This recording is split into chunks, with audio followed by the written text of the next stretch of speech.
come out there every day with a new person or a new entity or a new villain to beat up against. Often it's the press, sometimes it's doctors and nurses who he says are hoarding or doing something worse with medical supplies. Yesterday it was the World Health Organization. What gives?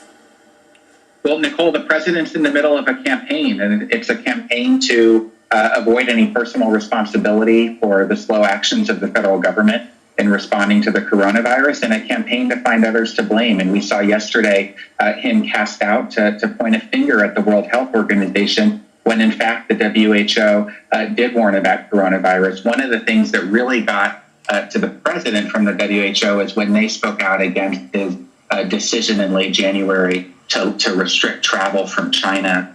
They thought that was not a good use of resources or a good policy in terms of stemming the spread of the coronavirus, and it really bothers the president that he had that criticism from an international institution, which of course he's already inclined to not like. Remember, he hates NATO, he hates multilateral trade agreements, he really doesn't like the United Nations. He has a beef with these sorts of multilateral international organizations to begin with. Phil Rucker, he has a beef with these organizations. He has a beef with the media. He has a beef with nurses and doctors. He always has a beef with someone.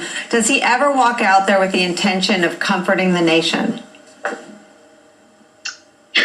You know, it's an interesting question because he was actually asked that direct question a week or two ago by Peter Alexander and gave a very off-key answer. And it's interesting, in all of these performances that he's had at these news briefings, he has not sounded particularly empathetic. He's not really reached out beyond his base. He's viewed it much more as a political game, sort of who's up, who's down in that moment, which governors is he going to beat up on today, which reporter is he going to spar with. And I assume that's because he thinks that this works for him. It's been his style that helped get him elected in 2016. But we're in a different environment right now with a pandemic when I think all Americans are looking to Washington for some guidance and some certainty and confidence that the government is doing everything it can do to save lives and get this country back on course.